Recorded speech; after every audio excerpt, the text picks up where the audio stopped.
Hey friends, Joey Resendez here. You asked, so you're gonna get it.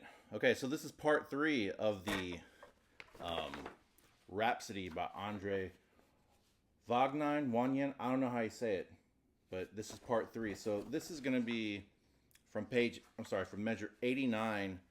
I think I'm gonna go over here all the way through the end of this section, so all the way to 137. So just kind of walking through the piece. I've never played it. I'm just kind of learning it. And sorry for the big long hiatus between parts. I had a really busy summer. I quit my job, got another job, and now it's starting to get back into playing a bit more. So thank you for sticking with me. So measure 89. So we key signatures. So we'll still have the three sharps here, but we kind of throw that all out the window here in this first two bars or first bar.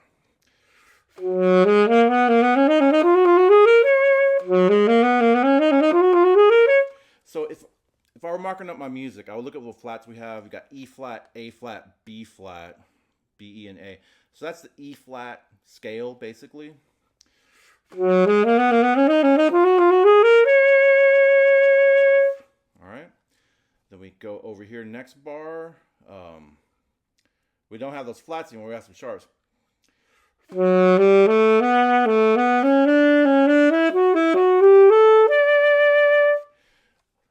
One of the things with this piece, you always have to remember the key signature. I'm so used to playing, pieces without a key signature. This one has one, so you have to be really, really careful about it. So we got the three sharps in the key signature, F, C, and G, but we're adding a D sharp and an A sharp.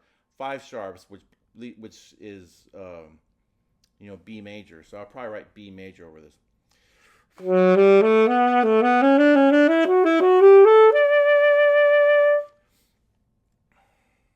They're a little bit different, the figures in 89 and the one in 91, because the second one ends on the tonic note of that little scale that you have there. Then the first one doesn't, it ends on the fifth. So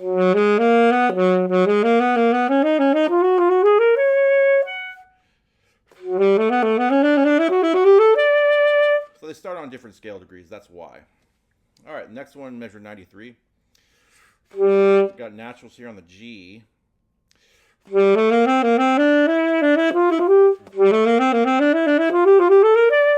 So this is kind of like D major. So I'll write that over this measure. And then we have this little slur two pattern, looks fun.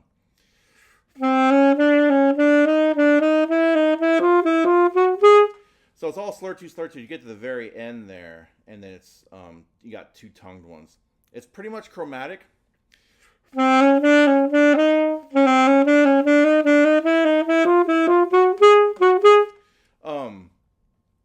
You can use side C there or regular, I would think, depending on if you're comfortable or not. I don't think it's going too fast that you couldn't, flip flop this. And then we have the repeated note in 96.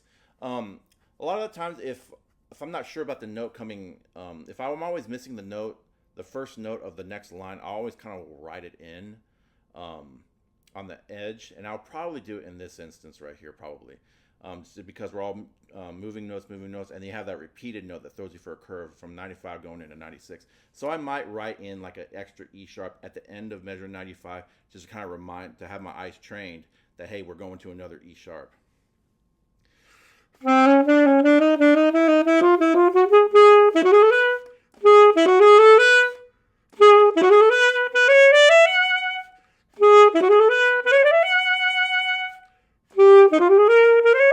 Make sure you have the eighth note pulse happening in your head. I would do a fork F sharp there. I think I'm peaking a little bit here. I'm going to turn down the mic. There we go. Fork F sharp there. Measure 96 on the F sharp.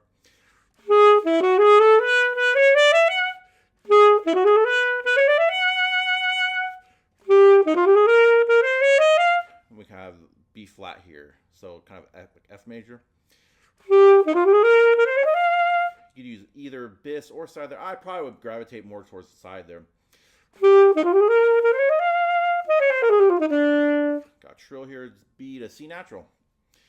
I would imagine it'd be easy to get lost in here. Just make sure you're counting the 4 counts.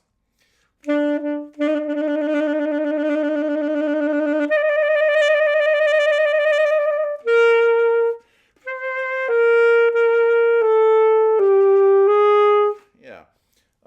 God, always the key singers just tripped me up a little bit. I didn't think I missed anything, but I always have to be mindful of key here in measure 100.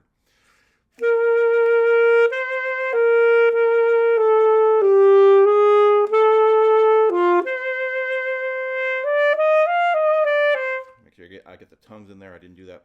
Measure 102.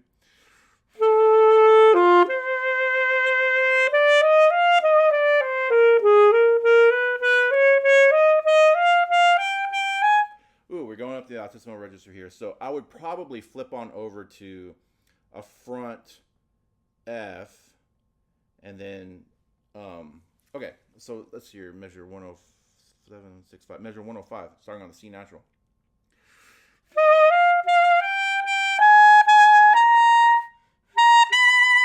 Okay, so what I would do here is I would do front F, then to the G, I would lift off here, put 2 down, and the side B flat key. That would give you a G. And then for the G sharp, I would just lift off both these. So for the G sharp, front F key and side B flat.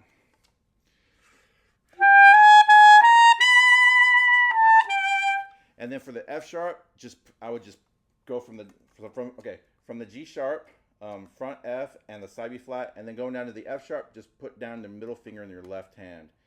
And then I would go to a palm key E after that in measure 106.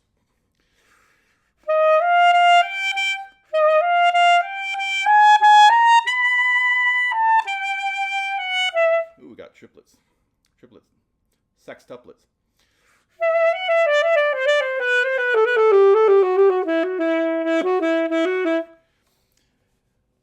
I may do a short palm key D sharp there at the very end of that bar in measure 107. This is kind of an E major passage here.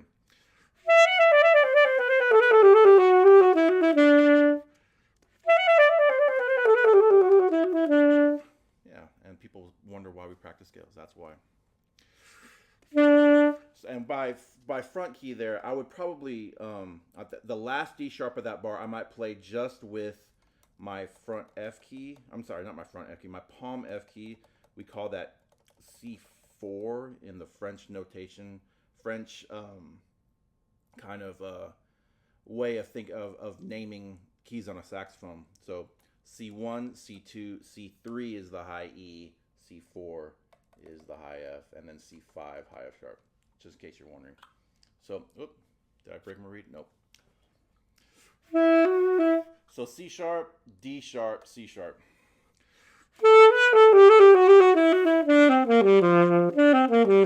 D da da dum. We've got the tongues happening here.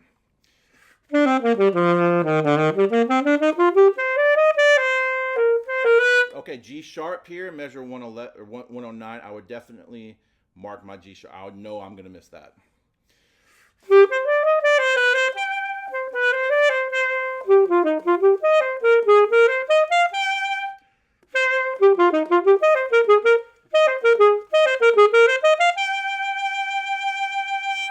Big there, fortissimo.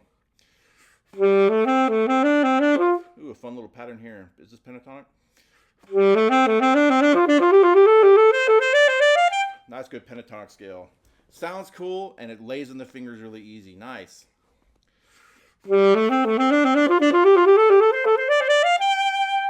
Palm key E. I would not do a front E either.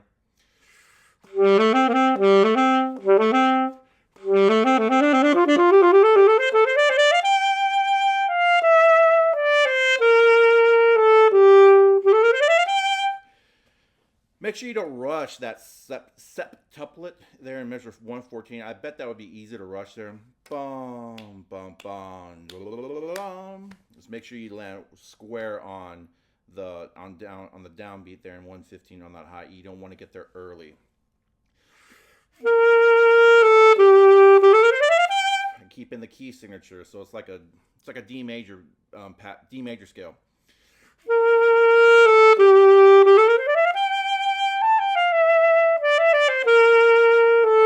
Reason I'm saying that is because we have all these G naturals in here.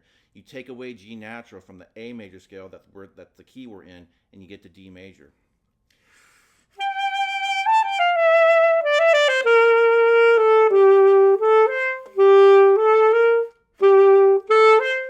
I can't play.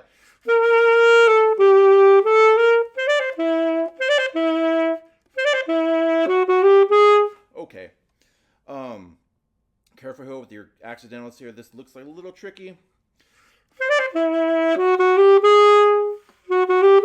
Yeah, I got that F, so the E sharp there, and probably go to the front. I'm sorry, the fork F sharp there in beat 3 of measure 117.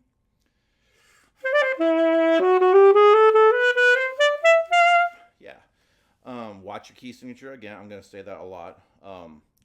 So the fork F sharp and then the G sharp.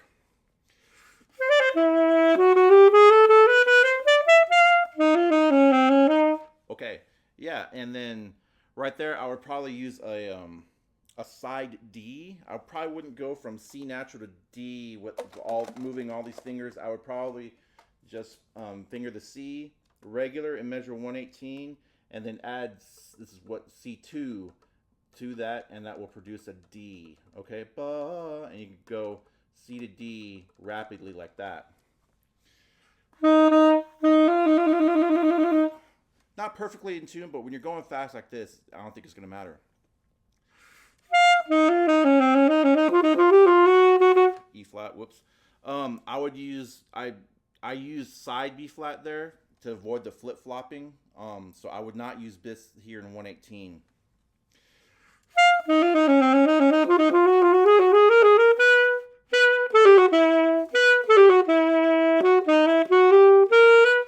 Got a double sharp here. Double sharp raises a note 2 half steps rather than 1. So in measure 119, at the end of that bar, you got the F double sharp. That's fingered like a G and sounds like a G. So you got the G sharp after that. You'll almost always see double sharps in conjunction with half steps, either before or after it. Not all the time, but most of the time.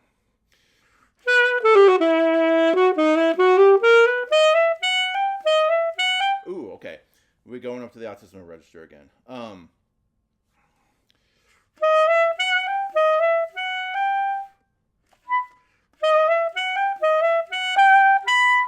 Okay, so I would flip over to front E there in measure 120 from the D sharp to front E, and then do that G sharp fingering I did earlier in whatever measure that is, measure 106.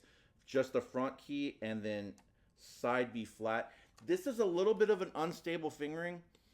There are fingerings where the G sharp will pop out a lot easier, but with practice, this one's a lot. You can use this one in conjunction with the front keys if you're going from like F to G sharp.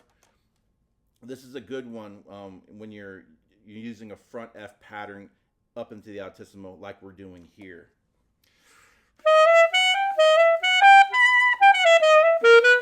See that? It just lays good. Yeah. And then coming back down, I should say, I would go back down to a front E, then to your D sharp and so on.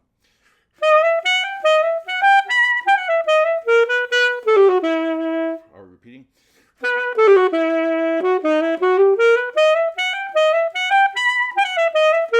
Yes, so you got the same music. It repeats, so that's nice. 121, top of the page.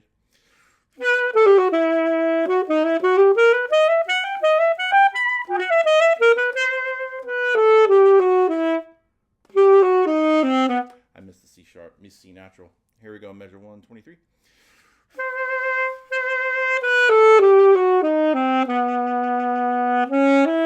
I would definitely use a bis right here on this A sharp. And then fork F sharp into measure 125 on the downbeat. have side A sharp here because we're going to a B natural on there on count 4. Of course, D natural here in measure 126. See, I miss notes all the time.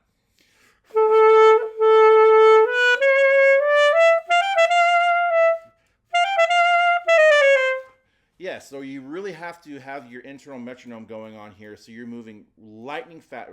You have that tie from on the D natural into count 2, and you're moving really, really quickly off the beat into the sextuplets there.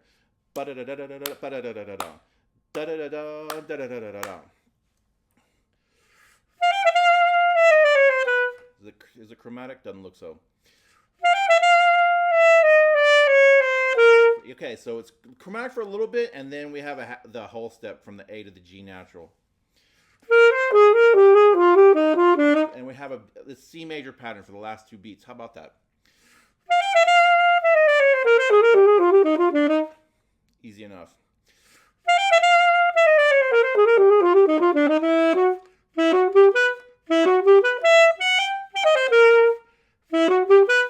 Watch your G sharp there in measure 127. I almost missed it.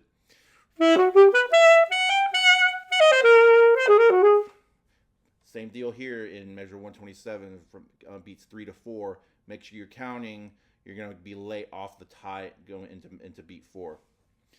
And a little decrescendo there. How about that? Ooh, like the beginning again. Fork key there.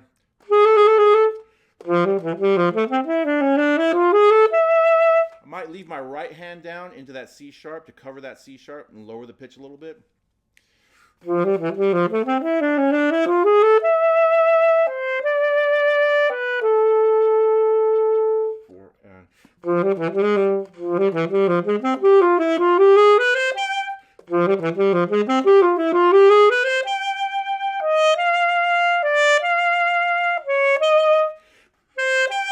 Definitely don't breathe there like I just did.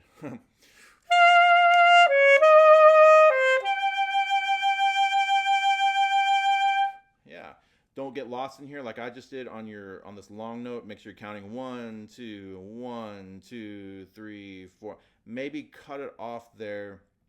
I have to listen to the music. Maybe cut off on the downbeat of measure 1, 3, 4, 5, measure 136. 1, 2, 1, 2, 3, 4. And so you have a breath to make sure you get into this last little lick that closes out the this fast section. It goes in the Altissimo.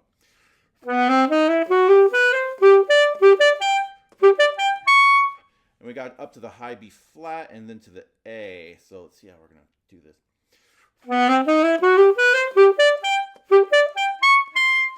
Okay, so what I would do here, all normal fingerings. For the E, regular palm E. For me, on my horn, I would finger that B flat, octave key, and 3rd finger in my right hand. Okay? And then go to the A natural. I would probably, from the B flat, put my pointer finger down the left hand and add my side C. So 1, 3, side C.